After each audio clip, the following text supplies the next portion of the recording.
بسم اللہ الرحمن الرحیم الحمدللہ الذی جعلنا من المتمسکین بولایت امیر المومنین من مات علی حب آل محمد مات شہیدا۔ السلام علیکم یا علی علیہ السلام عدد۔ آج کے دن کی ایک افسوسناک خبر ذاکر شہزادی رقیہ سلام اللہ علیہا پسر ذاکر جناب ذاکر نوید عاشق بی اے صاحب کو سیالکوٹ میں ایک مجلس کے دوران ایک ملاؤن کی جانب سے فائرنگ کر کے شہید کر دیا گیا۔ یقیناً یہ پوری قوم کے لیے ایک بہت افسوسناک خبر ہے، اور میں پوری شیعہ قوم کو اور بالخصوص سرکار حضرت ولی العصر کو ایک ذاکر جناب سیدہ کی شہادت پر ہدیہ تعزیت پیش کرتا ہوں۔ لیکن سوال یہ ہے کہ اس شہادت کے محرکات اور وجوہات کیا ہیں۔ جناب ذاکر نوید عاشق بی اے نے ایک مجلس میں جناب سیدہ صلوات اللہ علیہا کی حق کو پڑھتے ہوئے اور ان کے قاتل کی مذمت میں کچھ اشعار جو شہید محسن نقوی صاحب کے قلم سے لکھے ہوئے تھے وہ پڑھے، جبکہ ان اشعار میں کسی کو مخاطب نہیں کیا گیا تھا، کسی کا نام نہیں لیا گیا تھا۔ ایک تاریخی حقائق جسے شہید محسن نقوی نے اپنے اشعار میں بیان کیا تھا، جناب سیدہ کے دروازے پہ آ کر لگنا، ان کو اشعار کی صورت میں بیان کیا گیا تھا۔ اس پر ایک ایف آئی آر کا اندراج کیا گیا۔ شہید نے اس مقدمے کی مکمل پیروی کی، انہیں عدالت سے ضمانت ملی، لیکن ان کے خلاف یہ جتنی بھی نفرت انگیز مہم شروع ہوئی، اگر ہم دیکھیں کہ اس ایک بہت لمبے عرصے کے بعد ایسے واقعات رونما کیوں ہوئے، تو ان تمام واقعات کا پس منظر پہ اگر ہم جائیں تو جڑ میں ایک ہی واقعہ ملتا ہے کہ جب ایک ملاؤن کی طرف سے جناب سیدہ کے خلاف حرزہ سرائی کی گئی اور شہزادی کے عمل کو معاذ اللہ مبنی بر خطا کہا گیا، تو اس ایک واقعے کے بعد، اس کی ایک تقریر کے بعد ملک پاکستان میں علماء اہل سنت اور علماء تشیع نے بھرپور اور مدلل انداز میں اس کا جواب دیا۔ اس کے خلاف ایف آئی آر کا اندراج کیا گیا، اسے گرفتار کیا گیا، لیکن کمزور مقدمہ ہونے کی بنیاد پہ اسے عدالت سے ضمانت پر رہا کر دیا گیا۔ جب اسے عدالت سے ضمانت پر رہا کر دیا گیا تو اس کے بعد اس نے اپنے ہی ادارے کے اندر بیٹھ کے اپنے ہی چینل پہ مذہب تشیع کے خلاف زہر اگلنا شروع کیا، ایک نفرت انگیز مہم کا آغاز کیا۔ شیعہ ذاکرین اور خطبہ کے علماء کے نام لے لے کر عوام کو ان کے قتل پر اکسایا گیا۔ یہ تمام شواہد جو ہیں وہ آج بھی سوشل میڈیا پر موجود ہیں، کس طرح وہ سرعام قومی سلامتی کے اداروں کے ناک کے نیچے شیعہ نسل کشی کے لیے، شیعہ افراد کے قتل کے لیے لوگوں کو اکساتا رہا، اور نام لے لے کے اس نے عوام کے دلوں میں شیعہ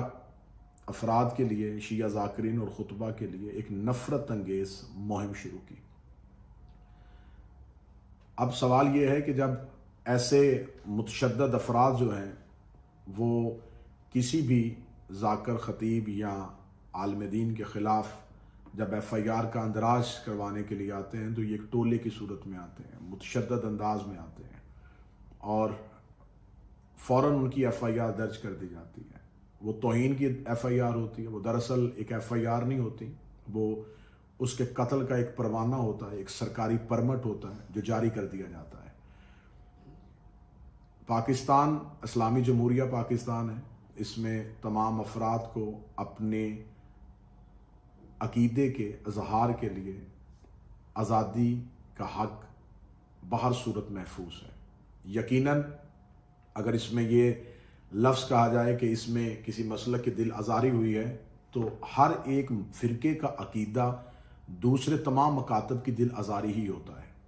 ہر ایک انسان اپنے عقیدے پہ، ہر ایک فرقہ اپنے عقیدے پہ آزاد ہے، لیکن جب وہ اپنے عقیدے کا اظہار کرتا ہے تو ڈھکے چھپے الفاظ میں وہ دوسرے مکاتب کی دل آزاری کرتا ہے۔ ہمارے ہاں اب آج تک توحید کے مجسم اور غیر مجسم ہونے پہ، نبی کے معصوم اور غیر معصوم ہونے پہ، نور اور بشر ہونے پہ، خاطی اور معصوم ہونے پہ، نبی کے آباء و اجداد کے ایمان اور کفر پہ، نبی کی بیٹیوں کے مسئلے کے بارے میں، گو کہ تمام مسائل پہ اختلافات بہر صورت موجود ہیں، اور جب کوئی بھی ایک موقف کو بیان کرتا ہے تو وہ دوسرے موقف کی تردید کرتا ہے. جب وہ دوسرے موقف کی تردید کرتا ہے تو اس موقف کے حامیوں کی دل آزاری ہوتی ہے. لیکن توہین کا پہلو تب پایا جاتا ہے کہ جب آپ شخصیات کو نام لے کر ان کے خلاف ایک مہم شروع کریں. ہمارے ہاں ملک پاکستان میں حضرت ابو طالب کے نام لے کر ان کے ایمان پہ بات کی گئی ہے. اب پچھلے دنوں نصاب میں 7ویں کلاس کی اسلامیات میں معاذ اللہ حضرت امام حسن کو معاویہ کے ہاتھ پہ بیعت کرنے کے الفاظ کا استعمال کیا گیا، یزید کا دفاع کیا گیا، اہل بیت کی شان میں گستاخیاں کی گئیں. یہ تمام کچھ ہوتا رہا، لیکن اس کے باوجود مسلک کے اہل بیت میں مذہب اہل بیت کے پیروکار خاموش رہے، کیونکہ وہ اپنے نظریات اور وہ اپنے عقائد کا اظہار کر رہے تھے. اور ہم یہ سمجھتے ہیں کہ یقیناً جو بھی اپنا عقیدہ لے کے اس دنیا سے جائے گا بروز قیامت اللہ کی بارگاہ میں رسول کے سامنے اگر وہ دشمن اہل بیت ہو کے محشور ہوگا تو یہی اس کی سزا کافی ہے. دنیا میں اس کے لیے یہی سزا کافی ہے کہ وہ اہل بیت کے پیروکاروں میں نہیں بلکہ اہل بیت کے گستاخوں میں اس کا شمار ہوتا ہے. لیکن جب ایک FIR کے اندراج میں جلدی کر دی جاتی ہے تو وہ اس شخص کا ایک سرکاری پرمٹ اس کے قتل کا جاری کر دیا جاتا ہے. پھر اگر وہ FIR درج کر دی جاتی ہے اور ملزم جو ہے وہ عدالت کے سامنے پیش ہو جاتا ہے تو پھر عدالتوں پہ ہی انحصار کرنا چاہیے. لیکن یہ تمام چیزیں جو ہیں یہ افراد کے ہاتھوں میں آ جاتی ہیں. جب افراد کے ہاتھوں میں آ جاتی ہیں تو پھر جہاں اس ملک میں یہ بھی قانون دیکھا جا رہا ہے، اس ملک میں یہ بھی حالات پائے جاتے ہیں کہ قاتلوں کو ہیرو بنایا جاتا ہے، قاتلوں کے دربار بنتے ہیں اور مظلوموں کی داد رسی کے لیے بھی کوئی نہیں آتا. شہید نوید عاشق BA ہو، شہید علامہ ناصر عباس ہو، شہید فاضل حسین الوی ہو، شہید سبت جعفر ہو، یا شہداء کی ایک فہرست بڑی لمبی ہے، ان کے نام لوں تو شاید بہت زیادہ وقت گزر جائے. ان تمام شہداء کے خون کا حساب ابھی باقی ہے اور انہی میں سے ایک نام کا اضافہ آج ہو گیا. اب دوران مجلس جب اس ملعون کو گرفتار کیا گیا تو اب سیکورٹی اداروں کا حق بنتا ہے کہ دیکھا جائے کہ اس کو فکری طور پر اس عمل کے لیے کس نے مجبور کیا، ذہنی طور پر اس عمل کے لیے کس نے مجبور کیا. ہم آج تک 1400 سال سے یہ مطالبہ کر رہے ہیں کہ عبد الرحمن ابن ملجم ملعون جو مولا امیر المومنین کو مسجد کوفہ میں شہید کرنے کے لیے آیا تھا، وہ ایک کرائے کا قاتل تھا. اس کے پیچھے سازش کرنے والے افراد اور تھے. آج بھی یہ افراد جو آتے ہیں یہ کرائے کے قاتل ہیں. ان کرائے کے قاتلوں کے پیچھے وہ کون سی فکر کار فرما ہے، وہ کون سی سوچ کار فرما ہے. ابھی ہم اسی ویڈیو میں اس کلپ کو بھی آپ کو دکھائیں گے کہ کس شخص کے نام کے ساتھ، کس کی تصویر کے ساتھ شہید نوید عاشق BA کے قتل کے لیے احتجاجات کیے گئے اور کون تھا جو روڈز پہ لوگوں کو لے کے آیا. جب FIR کا اندراج ہو گیا تھا تو پھر سڑکوں پہ آ کے اس احتجاج کی ضرورت کیوں پیش آئی. آپ اس کلپ کو ملاحظہ کیجئے.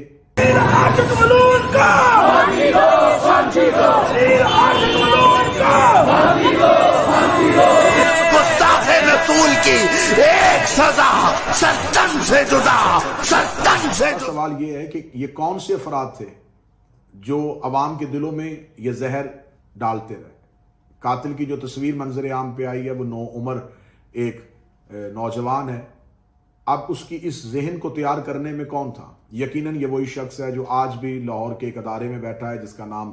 اشرف آصف جلالی ہے، جو نام لے لے کے شیعہ ذاکرین اور خطبہ کے خلاف ایک نفرت انگیز مہم لانچ کر رہا ہے. اب ہوگا کیا؟ اب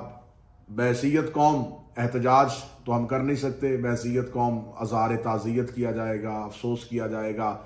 آنے والی مجالس میں شہید کے نام کے ساتھ روحانی شرکت لکھا جائے گا اور انصاف لینے کے لیے جب عدالت کے دروازے پہ جایا جائے گا تو ایک لمبی تاریخیں اور قاتل کے جانب سے اس کے حامیوں کا ہجوم، قاتل کے گلے میں پھولوں کے ہار اور لبیک کے نعرے اور عاشق رسول کے نعرے، اور اس کو ہیرو بنا دیا جائے گا. اور چند عرصے کے بعد مقدمے کی ناقص پیروی ہونے کی بنیاد پر اس قاتل کو رہا کر دیا جائے گا. جب اس کو رہا کر دیا جائے گا تو اسے ایک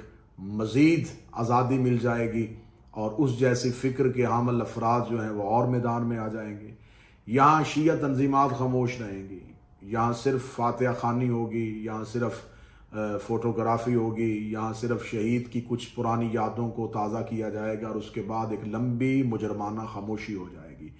یہ وہی خاموشی ہے جو قتل امام حسین پہ کوفہ میں دکھائی گئی، یہ وہی خاموشی ہے جو امیر المومنین کی شہادت کے بعد کوفہ میں ہوئی، یہ وہی خاموشی ہے جو جناب سیدہ کے دروازے پہ آگ لگنے کے بعد مدینہ میں ہوئی۔ یہ خاموشی مدت سے اس قوم کو ایک زہر قاتل کی طرح کھاتی چلی جا رہی ہے۔ اب ہمارا مطالبہ ہے کہ صرف اس ایک قاتل کے نہیں، اس کے پیچھے جو بھی کار فرما قوتیں ہیں ان کو منظر عام پہ لایا جائے۔ میرا پاکستان کے اداروں سے یہ سوال ہے کہ آپ ہمیشہ رد عمل پہ سوال کرتے ہیں، آپ عمل پہ سوال کیوں نہیں کرتے؟ جب عمل ہوتا ہے تو اس عمل کو کیوں نہیں دیکھتے؟ جب رد عمل ہوتا ہے تو آپ اس رد عمل کے بارے میں کیوں جاتے ہیں؟ اب دیکھیں کہ اس ایک عمل کے پیچھے کون کون سی طاقتیں کار فرما تھیں، یہ کس تنظیم کی طرف سے فنڈڈ تھا، اسے کہاں سے بھیجا گیا تھا، اس کا ذہن کس نے بنایا تھا۔ یقیناً ان لوگوں کو جب تک آپ عدالت کے کٹہرے میں نہیں لائیں گے تو یہ پاکستان میں یہ ملک جہاں پہ اقلیتوں کو بھی تحفظ ہے، لیکن مجھے بڑے دکھ اور بڑے افسوس کے ساتھ کہا جا رہا ہے کہ ہمارے ملک میں قانون ساز اسمبلیاں یہاں پر ٹرانسجینڈر کے بل تو منظور کر سکتی ہیں، لیکن یہاں پر شیعت کے تحفظ کے لیے کوئی بل منظور نہیں ہوگا، یہاں پر مذہب اہل بیت کے پیروکاروں کے تحفظ کے لیے کوئی بل منظور نہیں ہوگا، یہاں پر شیعت جلوس میں خاموشی سے بھی چلا جائے تو FIR ہوتی ہے، یہاں پر عزادار ایک مجلس امام حسین کروانے کے لیے ان کے گھروں کی 4 دیواریوں کو پھلانگا جاتا ہے۔ یہاں پر اس بات پہ آج بھی ہم حیران اور پریشان ہیں کہ یہاں پر اگر کوئی شخص اپنی بارات لے کے کسی جگہ پہ اترتا ہے تو وہ باراتی پیدل چلتے ہوئے ایک طویل سفر کرتے ہیں تو انہیں کسی روٹ اور پرمٹ کی ضرورت نہیں ہوتی، لیکن خاموش عزادار سڑک کے کنارے پہ حسین ابن علی کے حق میں نکلتے ہیں تو ان پہ FIR ہو جاتی ہے، ماتم حسین کرتے ہیں تو FIR ہو جاتی ہے، اگر اپنے گھر کی 4 دیواری کے اندر مظلوم کی شہادت پڑھی جاتی ہے تو وہ FIR ہو جاتی ہے، ذاکرین اور خطبہ تاریخی حقائق بیان کرتے ہیں تو ان پہ FIR ہو جاتی ہے، اگر وہ عدالتوں میں سامنا کرنے کے لیے آئیں تو عدالتوں میں سامنا کرنے والوں کا یہ حال ہوتا ہے، اگر مجبوراً مساورت کے لیے جلا وطنی اختیار کرنی پڑے تو پھر اس پہ قوم کی طرف سے سوال اٹھائے جاتے ہیں۔ یقیناً یہ عدم تحفظ میری قوم میں پایا جاتا تھا، پایا جاتا ہے اور پایا جاتا رہے گا جب تک کہ یہ قوم بیدار نہیں ہوگی، جب تک یہ قوم جاگے گی نہیں، جب تک اس قوم میں مختار والا جذبہ پیدا نہیں ہوگا، جب تک اس قوم میں انتقام والا جذبہ پیدا نہیں ہوگا۔ یقیناً ہم ایک قوم ہیں، ہم ایک زندہ انسان ہیں، ہمارے حقوق ہیں، پاکستان کے آئین میں، پاکستان کے قانون میں بھی ہم اپنے حقوق محفوظ رکھتے ہیں۔ میرا مطالبہ ہے حکومت وقت سے، میرا مطالبہ ہے حکومت پنجاب سے، میرا مطالبہ ہے پاکستان کے قومی سلامتی کے اداروں سے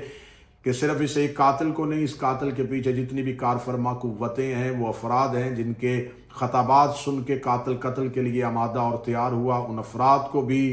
تفتیش کے دائرے میں لایا جائے، ایسی زبانوں کو خاموش کیا جائے اور ملک پاکستان میں ایک ایسا دستور، ایک ایسا قانون پاس کیا جائے کہ جو بھی نفرت انگیز مہم شروع کرتا ہے اس کے خلاف قانونی کارروائی کی جائے اور اپنے عقائد، اپنی 4 دیواری کے اندر اس کے اظہار پہ کوئی پابندی نہیں ہونی چاہیے۔ خداوند متعال شہید نوید عاشق BA کے قاتلوں کو کیفر کردار تک پہنچائے، ان کے لواحقین، پسماندگان، فرزندان